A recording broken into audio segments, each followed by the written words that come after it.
While I was away on a business trip, my daughter-in-law moved my belongings to the garage and said, "My parents are getting the best room." I simply smiled. She had no idea I was worth $5 million. On Monday, I handed her a letter that, "I'm glad to have you here. Follow my story until the end and comment the city you're watching from, so I can see how far my story has reached." I stood in my own driveway at 11:30 p.m., exhaustion weighing heavy on my shoulders after 3 days in Chicago, closing a deal that would net my investment firm another $2 million.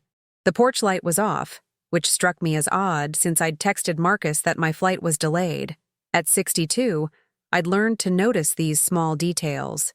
The front door was locked, but I had my key. What I didn't expect was to find my bedroom door closed with a hastily written note taped to it. "Mom, you're in the guest room tonight. Juniper's parents arrived early. Thanks for understanding. Marcus." Understanding? I'd been traveling for work while they lived in my house rent-free for 2 years, and now I was being relocated like an inconvenient piece of furniture? I walked to the guest room and flicked on the light. Empty. Completely empty. Not even the old floral bedspread that had been there for years. Looking for something? I turned to find Juniper standing in the hallway, arms crossed, wearing that thin smile she reserved for moments when she thought she held all the cards. Her blonde hair was perfectly styled despite the late hour, and she wore the designer pajama set I'd bought her last Christmas. "Where are my things, Juniper?" "Oh, those old things? I moved them to make room for my parents. They're visiting for 2 weeks, and they deserve the best accommodations." She tilted her head, studying my reaction. "You don't mind, do you? I mean, you're hardly ever here anyway. Where exactly did you move my things?" "The garage. Don't worry, I covered everything with plastic sheets. Very thoughtfully, I think. The garage." She'd moved my belongings, my clothes, my mother's jewelry box, photographs spanning decades of my life, into the garage like discarded Christmas decorations. "Juniper, that's my bedroom." Her laugh was light, almost musical. "Well, technically, it's Marcus's bedroom now. We are married, after all. And since my parents are here to meet their grandson properly, they get the guest room. It's only logical that you'd take the alternative space." Alternative space. She meant the converted office above the garage, the room with no proper heating that Marcus had used for storage. "My parents are very particular about their comfort," she continued, examining her manicured nails. "Daddy has a bad back, and Mommy is sensitive to noise. They simply must have the quietest, most comfortable room in the house." I felt something cold settle in my chest. This wasn't just about sleeping arrangements. This was about establishing hierarchy, about putting me in my place, in my own home. "Where's Marcus?" "Sleeping. He had a long day at work. I told him I'd handle everything with you." Her smile widened. "He trusts me to manage household affairs." Household affairs. In the house I'd bought and paid for, using money from investments she couldn't even pronounce. "I see." I kept my voice level, though my hands were trembling slightly. "And you decided this without consulting me." "Oh, Mom," she said, using the title like it was something distasteful she had to swallow. "You always make such a big deal out of everything. It's just temporary. Besides, you're always telling us how independent you are, how you don't need anyone fussing over you. I thought you'd appreciate the solitude." The way she said it made it clear that solitude was just another word for exile. I walked past her toward the kitchen, needing a glass of water and a moment to think. The sink was full of dishes, expensive plates I'd bought for special occasions, now crusted with the remnants of what looked like a welcome dinner I hadn't been invited to. "Oh, and Mom?" Juniper appeared in the doorway behind me. "Could you maybe keep the noise down in the mornings? My parents are light sleepers, and I'd hate for them to be disturbed. The garage apartment is right above where Daddy parks his Mercedes." Her parents' Mercedes was parked in my driveway, in the spot where I usually parked.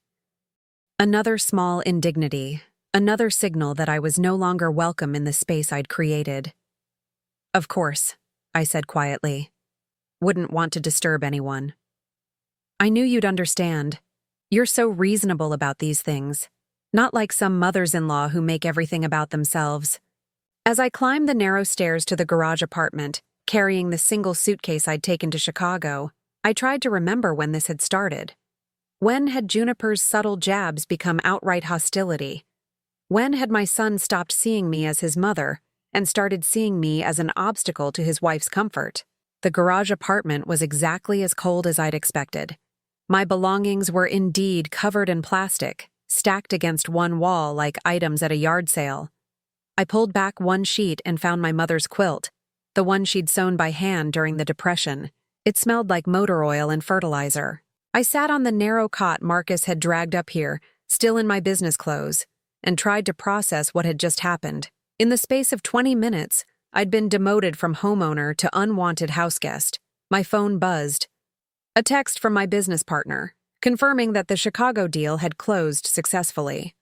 $5 million in commission, enough to buy a small hotel, and I was sitting in a garage because my daughter-in-law thought I didn't deserve basic respect.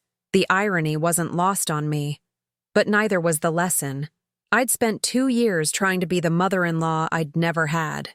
Generous, non-interfering, supportive. I'd watched Juniper redecorate my home, install her friends as regular guests, and gradually push me to the margins of my own life. I'd told myself it was temporary, that Marcus was happy, that keeping the peace was worth the small sacrifices. But this wasn't small. This was a declaration of war, carefully orchestrated while I was away, earning the money that paid for the roof over all our heads. As I lay down on that uncomfortable cot, listening to the sound of laughter drifting from my own living room, I made a decision. If Juniper wanted to play games about who belonged where, I was more than ready to clarify exactly who owned what. The next morning would bring revelations that would change everything. I woke up at 6 a.m. to the sound of car doors slamming below me. Through the small garage apartment window, I watched Marcus leave for work without so much as a glance toward where his mother had spent the night.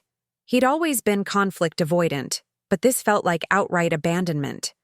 By the time I made it downstairs, showered and dressed in yesterday's clothes since my entire wardrobe was buried under plastic in the garage, Juniper was already performing her morning routine. She flitted around my kitchen in a silk robe, humming as she prepared what looked like a gourmet breakfast. "Oh, good, you're up," she said without looking at me. "Could you be a dear and take this tray up to my parents? They prefer breakfast in bed when they travel." She gestured toward an elaborate spread on my good china, fresh fruit arranged like artwork, scrambled eggs with herbs from the garden I'd planted, coffee in the bone china cups that had been my grandmother's. The tray was heavy enough to require both hands. "The stairs are steep," I said. "Maybe Marcus could—" "Marcus left early for an important meeting. Besides, I'm sure you don't mind helping out family." Her smile was sharp enough to cut glass. "After all, hospitality is so important, don't you think?" I carried the tray upstairs, my back protesting with each step. The guest room door was closed, and I had to knock softly with my elbow. "Come in," called a gravelly voice. Juniper's father, Raymond, was propped up against my pillows in my former bedroom, reading a newspaper. He was a large man with silver hair, and the kind of deep tan that spoke of golf courses and yacht clubs. His wife, Patricia, was adjusting her makeup at my vanity table, using the mirror I'd looked into every morning for 15 years. "About time," Raymond said without looking up from his paper. "We usually eat at 7 sharp." I set the tray on the bedside table, being careful not to disturb the water glass or pill bottles that had claimed permanent residence there. "Thank you." Patricia waved her hand vaguely in my direction, clearly having forgotten my name. "You can pick up the tray later. We don't like clutter." Neither of them looked at me directly. I was help. Invisible help. Downstairs, Juniper was texting on her phone, feet propped up on my coffee table. She'd made herself tea in my favorite mug, the one Marcus had given me for Mother's Day 10 years ago. "All settled?" she asked, still not looking up. "Good. Oh, I should mention, we're having people over tonight. Some of Marcus's colleagues and their wives. I thought it would be nice to show off the house." Show off my house to Marcus's colleagues, none of whom knew that I existed, let alone that I owned everything they'd be admiring. "How many people?" I asked. "Oh, just 12 or so. Nothing fancy. I've already ordered catering." She finally looked up, her expression innocent. "You don't mind helping serve, do you? It would mean so much to Marcus to have everything perfect for his career." "Helping serve? In my own home, at a party I wasn't invited to attend as a guest." "Of course," I said. I'll do whatever needs to be done. Wonderful. You're such a team player, Mom.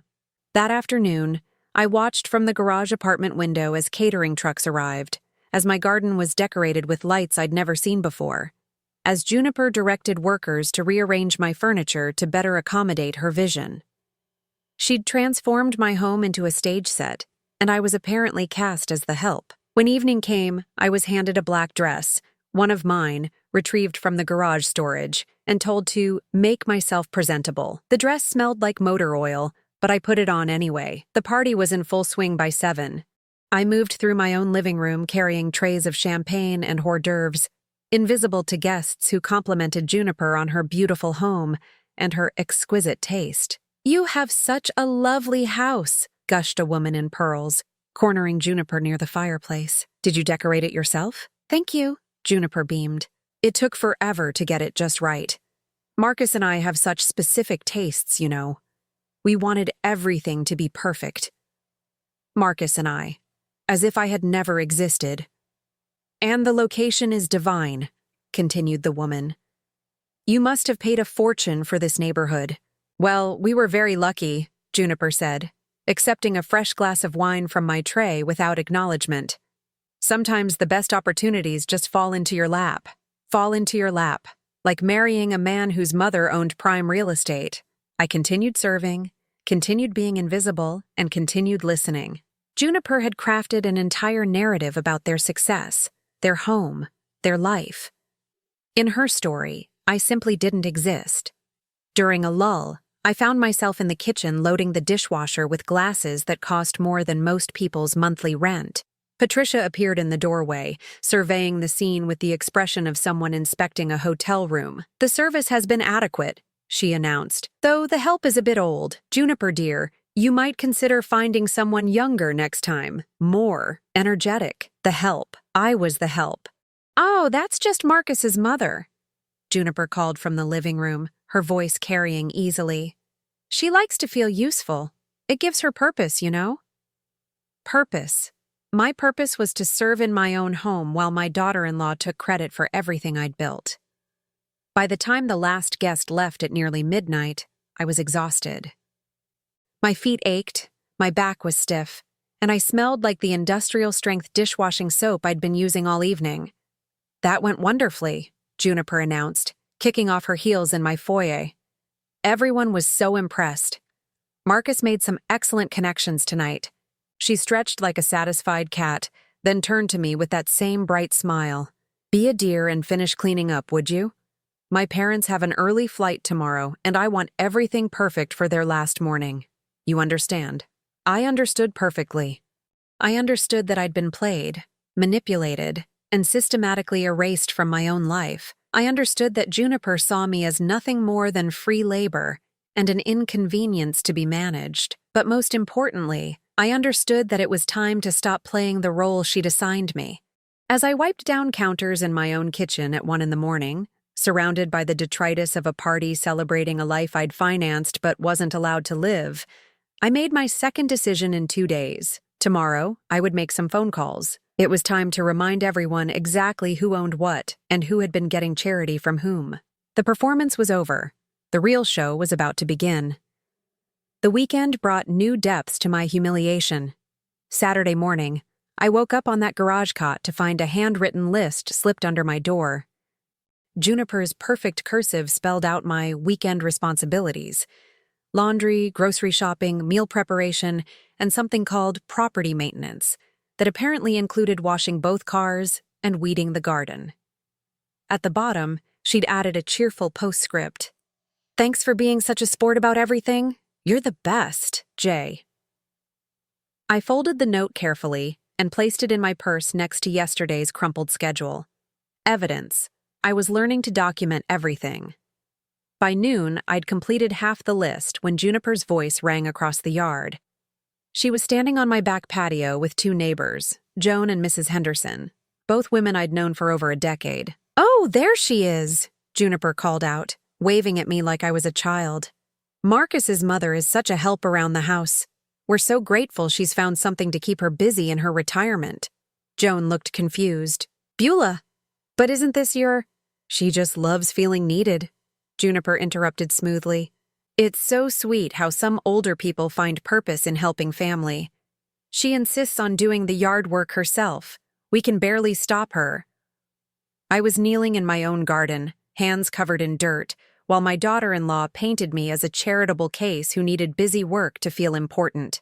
The neighbors nodded sympathetically, clearly buying into Juniper's narrative of the helpful grandmother-in-law who lived with them out of necessity. Well, she certainly keeps things beautiful, Mrs. Henderson said. The garden has never looked better. Oh yes, she has such a green thumb, Juniper agreed. We're lucky to have her. Though between you and me, she can be a little set in her ways about how things should be done. You know how it is with older generations. They have their particular methods. Set in her ways. Particular methods. Code words for difficult, stubborn, probably a burden.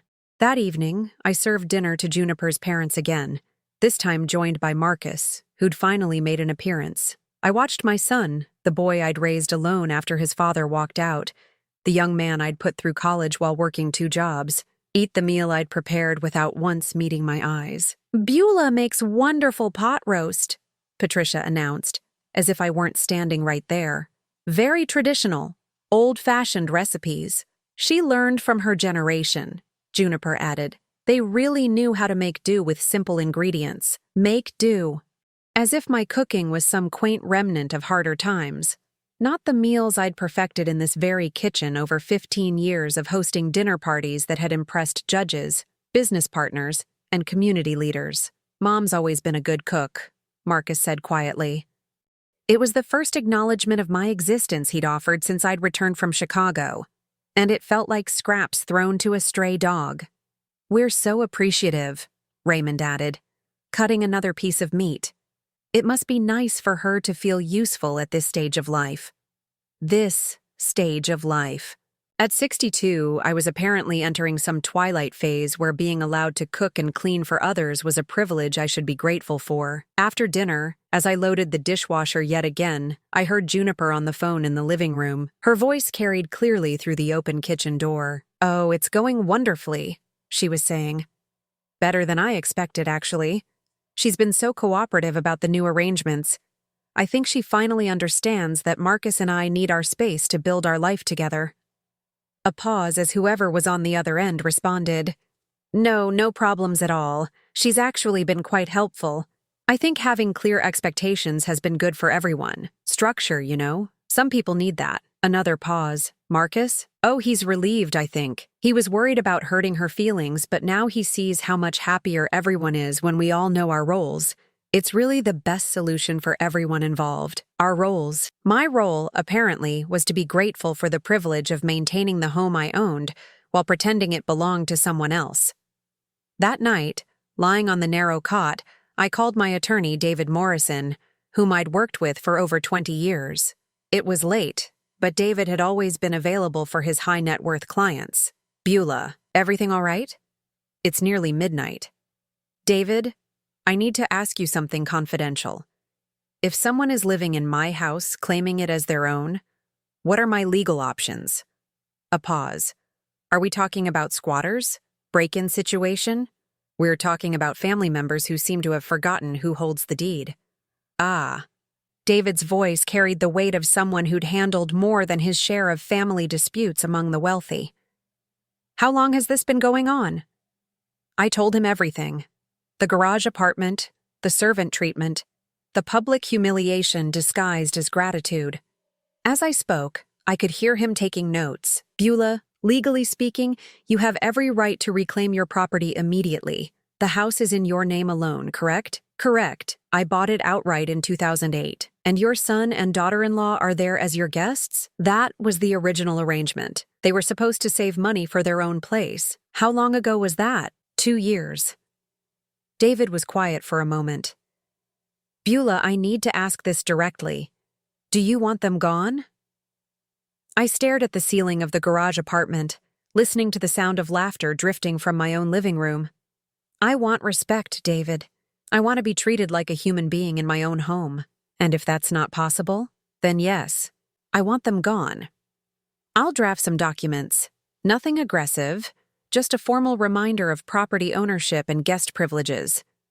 Sometimes people need official letterhead to remember basic courtesy. After hanging up, I opened my laptop and began typing. If Juniper wanted to document my shortcomings and share them with neighbors, I could document a few things myself. I started with photographs: the garage apartment where I was sleeping, the plastic-covered belongings stacked like storage unit contents, screenshots of my bank statements showing the mortgage payments I'd been making on this house for 15 years. Then I documented the weekend's interactions: Juniper's list of chores, photographed with my phone, voice memos recorded on my daily walks, capturing my thoughts and observations while they were fresh, a detailed log of every meal I'd prepared, every cleaning task I'd performed, every dismissive comment I'd endured. By Sunday night, I had assembled quite a collection, evidence of a systematic campaign to erase my existence while exploiting my labor and resources. Sunday dinner was the final straw. Final. Juniper had invited Marcus's colleague Paul and his wife over, ostensibly to continue networking from Friday's party. I was, once again, designated as kitchen help. "This is such a lovely home," Paul's wife Sandra said, as I served coffee in the living room. "You're so lucky to have found something this perfect." "We really are," Juniper agreed. "The neighborhood is so established, and the house has such character. Original hardwood floors, crown molding, that gorgeous garden. It took us forever to find exactly what we wanted. Us, we, the pronouns that erased me completely. The previous owners must have taken excellent care of it," Sandra continued. Juniper laughed lightly. "Oh, there was only one previous owner, an elderly woman who'd lived here for decades. She kept everything very traditional. We've been updating things gradually, putting our own stamp on it. An elderly woman. I was the elderly woman, spoken of in past tense as if I'd died or moved to Florida. In Juniper's version of reality, I was a previous chapter that had been closed and forgotten. "It must have been expensive in this market," Paul commented. "Well," Marcus spoke up for the first time, "we were very fortunate with the circumstances. Sometimes opportunities present themselves. Opportunities, that's what I was. An opportunity that had presented itself." As I cleared dessert plates, listening to Juniper hold court in my living room about her decorating choices and future renovation plans, I made my final decision. Tomorrow was Monday. Tomorrow, David's documents would be ready. Tomorrow, the opportunities would start presenting themselves to me. I spent Sunday night organizing everything into a neat folder: photographs, recordings, financial records, and a detailed timeline of events since my return from Chicago. If this was going to be a legal matter, I would be prepared. But more importantly, I was mentally prepared. The hurt was crystallizing into something sharper, more useful. Anger, yes, but also clarity. I'd spent 62 years being reasonable, accommodating, putting other people's comfort before my own dignity. I'd raised a son to believe that kindness meant accepting whatever treatment others deemed appropriate. It was time for different lessons. It was time to teach my family what consequences looked like when you mistake generosity for weakness. The documentation phase was complete. Monday would begin the education phase. Monday morning arrived gray and cold, matching my mood perfectly. I'd barely slept, listening to the sounds of my own house settling above me like a constant reminder of where I wasn't welcome. By 7 a.m., I was dressed and sitting in my car in the driveway, watching Marcus leave for work without so much as a glance toward the garage. David's office was downtown, occupying the top floor of a building that had housed successful attorneys for over 50 years. I'd been here many times to sign documents, review investments, update my will. Never for anything like this. Beulah. David stood as his secretary showed me in. At 68, he'd been handling delicate family matters for longer than most people had been alive. His expression was carefully neutral, but I caught the concern in his eyes. "I have everything ready." He handed me a thick manila envelope. Inside were 3 documents: a formal notice of property ownership, a 30-day notice to vacate, and what David called clarification of living arrangements. The first document simply states facts, he explained: property ownership, mortgage history, legal residence. The second gives them 30 days to find alternative housing. The third offers them the option to remain as tenants with a formal lease agreement and monthly rent. I read through each page carefully. The language was precise, professional, and absolutely devastating. Every assumption Juniper had made about my circumstances was systematically dismantled with public records, financial documentation, and legal precedent. "How much rent?" I asked. "Fair market value for this neighborhood would be approximately $4,000 per month. I've included comparable rentals in the area. $4,000 per month. More than Marcus made in take-home pay. More than they'd saved in 2 years of rent-free living. And if they refuse both options? Then they're trespassers, and we proceed accordingly." David leaned back in his leather chair, studying my face. "Beulah, I have to ask, are you certain this is how you want to handle things? Family disputes can get very ugly very quickly." I thought about the garage apartment, about being called the help in my own home, about Juniper's performance for the neighbors. "David, it's already ugly. I'm just making it official. There's one more thing." He pulled out another document. "I took the liberty of researching your daughter-in-law's background. Public records, credit history, employment verification.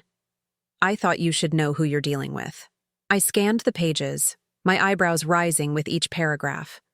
Juniper's employment history was spotty at best, a series of part-time positions and gaps that she'd apparently filled by living with various boyfriends. Her credit score was abysmal. She had 2 previous bankruptcies and a string of unpaid debts that had been quietly settled by sources unknown. She's been bankrupt twice, most recently 3 years ago, just before she married Marcus. Interesting timing. The pieces fell into place with sickening clarity. Juniper hadn't fallen in love with my son. She'd found a solution to her financial problems. A man with a successful career, a comfortable lifestyle, and most importantly, a mother who owned valuable real estate. Does Marcus know any of this? That would be between husband and wife. But given that they've been married 2 years and she's never held steady employment during that time. David shrugged diplomatically. I drove home with the documents on my passenger seat, their weight somehow both heavy and liberating. For the first time since Friday night, I felt like I had options. The house was quiet when I arrived. Juniper's car was gone. Probably at her yoga class or lunch with friends, activities she could afford because she had no rent to pay. I climbed the stairs to the garage apartment and sat on that uncomfortable cot, holding the envelope and thinking about timing. I could hand it to her immediately, get this over with quickly, or I could wait, let her dig herself deeper into the lie she'd constructed, let her get more comfortable in the role she'd assigned herself. The decision was made for me when I heard her car in the driveway at noon. I watched from the window as she got out carrying shopping bags from expensive stores, humming as she walked toward the house with the carefree air of someone whose biggest concern was which restaurant to try for lunch. I gave her an hour to settle in, then knocked on my own front door. "Oh, hi," she said, opening it with a slight frown. "Is everything okay? You look serious. We need to talk, Juniper." "Of course. Come in. Come in." She gestured magnanimously, as if she were the hostess welcoming a guest. "Can I get you something? Tea? Coffee?" "No, thank you. This won't take long." We sat in my living room, Juniper curled up in my favorite chair with the casual ownership of someone who'd never questioned her right to be there. I remained standing, the envelope in my hands. "Juniper, I need to clarify some things about this house." "Oh?" Her voice was light, but I caught the flicker of wariness in her eyes. "I think there's been some confusion about our living arrangements, about who owns what, and who's responsible for what. I'm not sure I understand," but her hands had stilled on the throw pillow she'd been absently adjusting. I opened the envelope and pulled out the first document. "This is a copy of the property deed for this house. As you can see, my name is the only one on it. I am the sole owner of this property." Her eyes scanned the page, and I watched the color slowly drain from her face. "I've been paying the mortgage, taxes, insurance, and maintenance on this house for 15 years. Marcus and you have been living here as my guests." "Well, yes, but this," I continued, pulling out the second document, "is 30 days' notice to vacate the premises. You and Marcus have until the end of this month to find alternative housing." The silence that followed was deafening. Juniper stared at the papers in her hands as if they were written in a foreign language. "You can't be serious," she finally whispered. "I'm completely serious. However," I pulled out the third document, "I'm not unreasonable. If you prefer to remain here as tenants, I'm prepared to offer you a standard lease agreement at fair market rent." "How much?" Her voice was barely audible. "$4,000 per month, plus utilities." She looked up at me with an expression I'd never seen before. Not the smug superiority, not the condescending sweetness. This was raw panic. "We can't afford that." "Then I suggest you start looking for somewhere you can afford." But this is our home. Marcus grew up here. We've been living here for 2 years. As my guests who have apparently forgotten their manners." She stood up abruptly, the papers scattering to the floor. "You can't do this. Marcus won't let you do this. Marcus is 35 years old. He doesn't get to let me do anything with my own property. This is about the bedroom thing, isn't it? About my parents visiting?" Her voice was rising, taking on a shrill quality I'd never heard before. "You're throwing us out because I hurt your feelings? I'm clarifying our relationship because you seem to have forgotten that this is my house, not yours, that I am not your employee or your servant. That respect is not negotiable, regardless of family relationships. I never said you were a servant." I pulled out my phone and scrolled to the voice memo I'd recorded after Sunday's dinner party. Juniper's own voice filled the room. "Oh, that's just Marcus's mother. She likes to feel useful. It gives her purpose, you know?" Her face went white. "Would you like to hear more? I have quite a collection from this weekend. You recorded me. I documented our interactions in my own home, which, as you now know, is entirely legal since I own it." Juniper sank back into the chair, staring at the scattered papers. "Where are we supposed to go? That's not my problem. You're both adults with jobs and presumably some savings from 2 years of rent-free living." "We don't have savings." "We've been putting money into this house, into improvements, into what exactly? What improvements have you paid for?" She couldn't answer because there weren't any. Every upgrade, every repair, every improvement had come from my accounts. "I want you to understand something, Juniper. I've worked my entire adult life to own this home. I've invested wisely, saved carefully, and built a life that allows me to be generous with people I care about. But generosity should never be mistaken for weakness." I gathered up the papers and placed them neatly on the coffee table. "You have 30 days. I suggest you use them wisely." As I walked toward the door, she called after me, her voice desperate. "What am I supposed to tell Marcus?" I turned back to look at her. This woman who'd systematically tried to erase me from my own life, who now sat crumpled in my chair like a deflated balloon. "Tell him the truth, Juniper. Tell him that actions have consequences. Tell him that his mother is not as helpless as you convinced him she was." I walked out my own front door for what I hoped would be the last time as an unwelcome guest in my own home. The next few hours would bring phone calls, accusations, and probably tears. But for the first time in months, I felt like myself again. The performance was over. The real accounting was just beginning. Marcus's car screeched into the driveway at 3:47 p.m. I know the exact time because I'd been watching from the garage apartment window, waiting for the inevitable explosion. He'd left work early, probably after a hysterical phone call from Juniper. The front door slammed so hard I felt the vibration in the garage structure. Raised voices immediately followed, Marcus's deep baritone mixing with Juniper's higher-pitched protests. I couldn't make out individual words, but the tone was unmistakable. Panic, anger, desperation. 20 minutes later, Marcus appeared at the garage apartment door. His face was flushed, his tie askew, and he had the wild-eyed look of someone whose entire reality had just been turned upside down.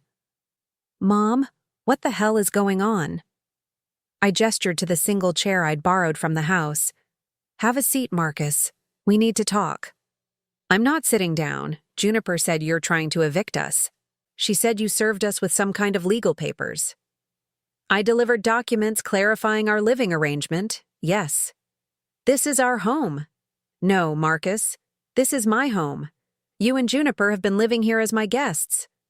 He started pacing in the small space, running his hands through his hair the way he'd done as a child when he was upset. "But we've been here 2 years. We've been taking care of things, maintaining the property." "Taking care of things?" I kept my voice level. "Marcus, when was the last time you paid for anything related to this house? When was the last time you contributed to the mortgage, the taxes, the utilities?" He stopped pacing, his mouth opening and closing like a fish out of water. "I've been supporting both of you for 2 years while you saved money for your own place, which, apparently, you never actually intended to buy." "That's not. We were planning." He trailed off because we both knew it wasn't true. I pulled out my phone and opened my banking app. "Would you like to see the statements, Marcus?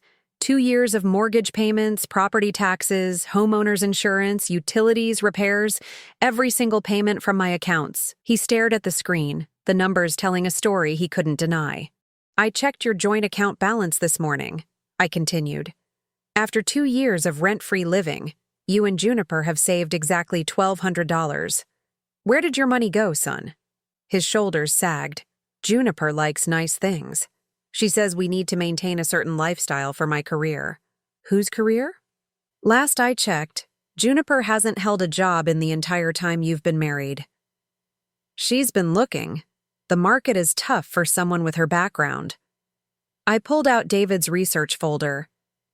"You mean her background of 2 bankruptcies and a credit score of 480? The color drained from his face. "What are you talking about? You didn't know." It wasn't a question. "Marcus, did you run a credit check before you married her? Did you discuss her financial history? We don't talk about money." She said it wasn't romantic. Not romantic. My brilliant son, who could analyze market trends and manage complex investment portfolios, had married a woman whose financial history looked like a cautionary tale, and he'd never asked a single question because it wasn't romantic. "Sit down, Marcus." This time he complied, sinking into the chair like a deflated balloon. I handed him Juniper's credit report and employment history. "Your wife has been living off men for the past 15 years. She's never held a job for more than 8 months. She's defaulted on credit cards, student loans, car payments, and rent. She declared bankruptcy in 2018 and again in 2021, 6 months before she married you." He stared at the papers, his hands shaking slightly. "This can't be right." "It's all public record, Marcus. She found a man with a steady income and a mother who owned valuable real estate. She didn't marry you for love. She married you for financial security." "You don't know that." "Don't I? When was the last time she worked? When was the last time she contributed financially to your household? When was the last time she treated me with basic human respect?" That last question hung in the air between us. Marcus had witnessed the casual dismissals, the condescending comments, the systematic erasure of my presence in my own home. He'd said nothing, done nothing, chosen his wife's comfort over his mother's dignity every single time. "She's been good to you," he said weakly. "Has she?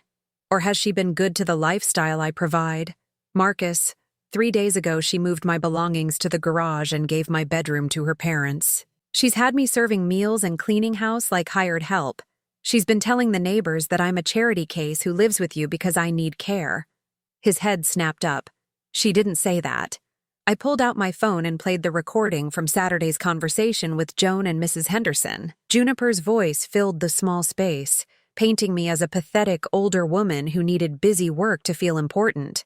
Marcus listened with growing horror, his face cycling through disbelief, recognition, and finally, shame. "She introduced me to your colleagues as the help," I continued. "She told them I was the previous owner who kept things traditional. Past tense, Marcus. She's been systematically erasing me from my own life while taking credit for everything I've built." "I didn't know." "You didn't want to know." It was easier to let her handle things, to avoid conflict, to pretend that your mother's feelings didn't matter as long as your wife was happy. Tears started rolling down his cheeks. At 35, my son looked like the lost little boy he'd been when his father left us 27 years ago. "I'm sorry, Mom. I'm so sorry." Sorry isn't enough anymore, Marcus. I've spent 2 years watching you choose her over me, over basic decency, over truth. I've watched you stand by while she humiliated me in my own home. What do you want me to do? I want you to grow up. I want you to take responsibility for your choices. I want you to decide what kind of man you're going to be." He wiped his eyes with the back of his hand. "The 30-day notice. Is that real?" "Completely real. You and Juniper need to find somewhere else to live. But we can't afford rent anywhere decent on just my salary. Then Juniper needs to get a job. A real job. Not some part-time position she'll quit when it becomes inconvenient." "She won't like that. Marcus, listen to yourself. You're a grown man worried about whether your wife will like the idea of contributing to your household expenses. What exactly does she bring to this marriage besides expensive tastes and bad debt?" He couldn't answer, and that was answer enough. "There's something else you need to know." I pulled out the final document from David's folder. "I've been updating my will. As it currently stands, everything goes to charity. You're no longer my heir." The words hit him like a physical blow. "Mom, no, please. I'm not doing this to punish you, Marcus. I'm doing it to protect assets I've spent my entire life building from someone who has proven she'll destroy anything she can't control. If you leave her, we'll revisit the situation. But Marcus, you need to leave her because it's the right thing to do, not because of my money." He sat in silence for several minutes, staring at the papers scattered on the small table between us. Outside, I could hear Juniper's voice on the phone, probably calling her parents or friends, spinning some version of events that cast her as the victim. "She's going to fight this," he said finally. "I'm counting on it. Because when she does, she'll show you exactly who she really is. And if I choose her," I met his eyes, "this man I'd raised alone, worked multiple jobs to support, sacrificed everything for, then you'll have chosen someone who sees me as an obstacle to be removed rather than a person to be respected. And I'll know that I failed to teach you the difference." Marcus left without saying goodbye. Through my window, I watched him walk back to the house with the slow, heavy steps of someone carrying an unbearable weight. The front door opened and closed quietly this time. The real fight was just beginning, but for the first time in months, I felt like I was on solid ground. I wasn't hiding in a garage apartment anymore. I wasn't pretending that love meant accepting abuse. I was standing up for myself, and it felt like coming back to life. The evening would bring more tears, more accusations, more desperate attempts to make me the villain in their story. But I was done being anyone's victim. I was done being invisible in my own life. Tomorrow would bring new challenges, but tonight, I was exactly where I belonged, in control of my own destiny. 6 months later, I stood in my own kitchen making coffee at 7 a.m., wearing my bathrobe and slippers, listening to the blessed sound of absolute silence. No demanding voices, no passive-aggressive sighs, no footsteps overhead reminding me that I was unwelcome in my own space. The transformation had taken exactly 28 days. Marcus and Juniper had fought the eviction, of course. Juniper had tried tears first, then threats, then a desperate attempt to turn Marcus's colleagues against me by painting herself as a victim of elder abuse. She'd called Adult Protective Services, claiming I was mentally incompetent and being manipulated by my attorney. That backfired spectacularly when the caseworker discovered that the concerned daughter-in-law had been living rent-free in my house while systematically isolating me from my own social circle. The breaking point came on day 15. I arrived home from lunch with my neighbor Joan, a relationship Juniper had nearly destroyed with her lies, to find Juniper in my bedroom, photographing my jewelry and valuables. She claimed she was documenting things for insurance purposes, but we both knew she was cataloging assets she'd expected to inherit. "Insurance purposes?" I'd asked, standing in my own doorway watching her rifle through my mother's jewelry box. "Well, at your age, it's important to keep track of valuable items. For security reasons. At my age, as if being 62 made me incompetent to manage my own possessions. That night I changed all the locks. Marcus had to choose, move out with his wife, or sleep on the street. To his credit, he chose correctly, but it took him another week to follow through with filing for divorce. The divorce proceedings had been swift and brutal. Faced with David's documentation of her financial history, her recorded statements, and her obvious attempts at manipulation, Juniper's attorney advised her to settle quickly. She walked away with half of Marcus's modest savings and nothing else. No alimony, no claim on property she'd never owned, no continuing support from the family she'd tried to exploit. Marcus had moved into a small apartment across town. We'd had dinner twice since then. Awkward, careful conversations where he apologized repeatedly and I slowly, cautiously, began to forgive. He was working with a therapist, trying to understand how he'd allowed himself to be so thoroughly manipulated. It would take time, but I saw glimpses of the son I'd raised, the man who'd temporarily lost himself in someone else's toxic fantasy. I kept thinking that if I just went along with whatever she wanted, everything would work out, he'd told me during our last dinner. I thought keeping peace was the same thing as keeping love. Peace built on someone else's suffering isn't peace, Marcus. It's surrender. He'd nodded, understanding finally dawning in his eyes. This morning, as I sipped my coffee in the breakfast nook I'd reclaimed, I thought about the lessons the last 6 months had taught me. At 62, I'd learned that it's never too late to refuse to be diminished, that generosity without boundaries becomes enabling, that family love doesn't require tolerating family abuse. The house felt different now. Lighter somehow, as if removing toxic energy had physically changed the atmosphere. I'd redecorated the master bedroom, replacing the cold colors Juniper had chosen with warm blues and greens that reminded me of peaceful mornings by the lake. I'd converted Marcus's old room into a proper home office, complete with a view of the garden I was slowly returning to its former glory. My phone rang, interrupting my thoughts. Joan's number appeared on the screen.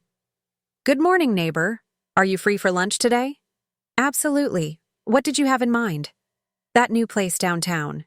I want to hear all about your book club meeting last night. And Margaret wants to apologize in person for believing those ridiculous stories about you being difficult." Margaret, another neighbor who'd been poisoned against me by Juniper's careful campaign of character assassination. It had taken months to rebuild those relationships, to undo the damage done by someone who'd seen my social connections as threats to her control. Tell Margaret not to worry about it. We all want to believe the best of people, even when they don't deserve it. After hanging up, I walked through my house, room by room, reclaiming spaces that had been poisoned by resentment and manipulation. The living room where I'd been forced to serve at parties while invisible. The kitchen where I'd prepared meals for people who treated me like hired help. The bedroom where I'd been exiled to make room for more important guests. All of it was mine again. All of it was clean. My phone buzzed with a text from my investment advisor. Q3 portfolio review shows 12% growth. Excellent year. Lunch next week to discuss charitable giving strategies. Charitable giving. I smiled, thinking about the irony. For 2 years, I'd been giving charity to people who claimed to love me while systematically destroying my self-worth. Now, I was ready to give to causes that actually deserved support. I'd already made my first donation, a substantial contribution to a local organization that helped women escape financially abusive relationships. The counselor I'd spoken with had told me how common my story was. Successful women whose own family members exploited their generosity while eroding their sense of worth. The hardest part, she'd said, is recognizing that love shouldn't hurt. That being family doesn't give someone the right to diminish you. I was planning more donations. A scholarship fund for non-traditional students returning to college. Support for a program that helped seniors avoid financial exploitation by family members. Ways to turn my painful experience into protection for others. The doorbell rang, interrupting my thoughts.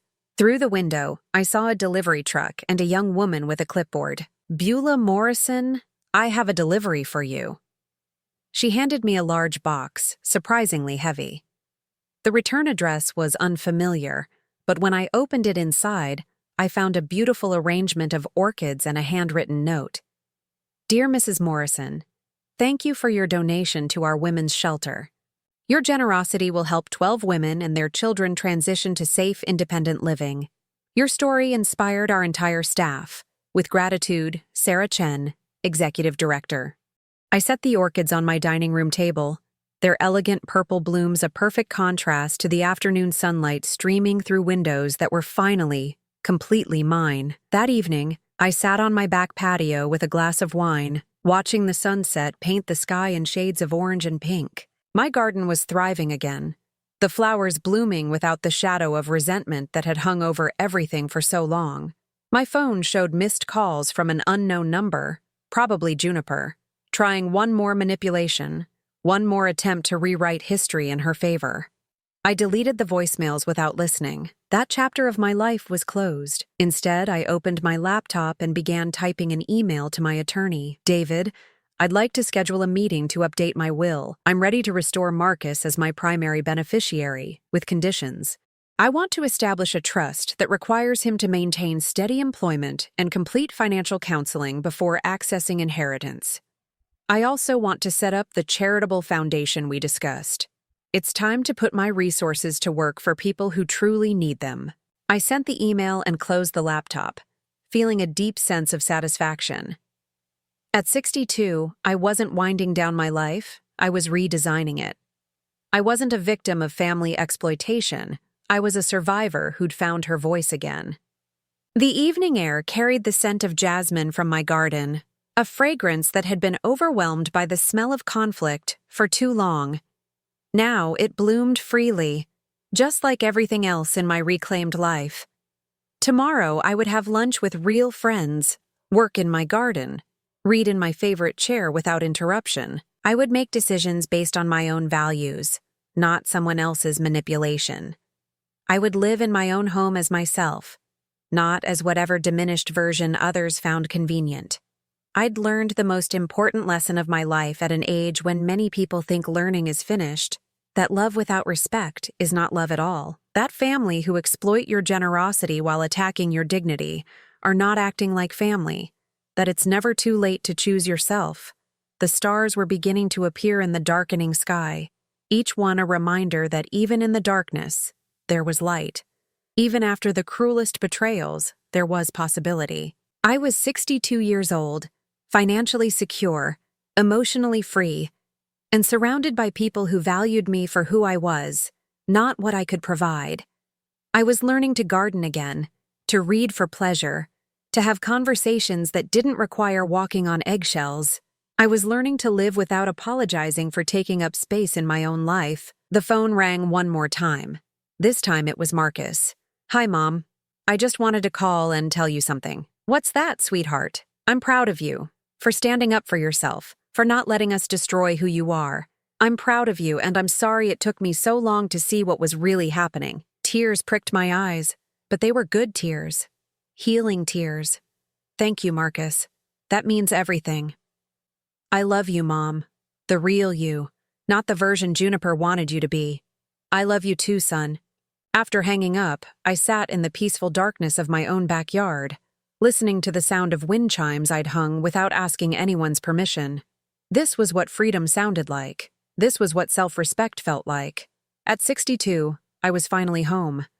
Now I'm curious about you who listened to my story. What would you do if you were in my place?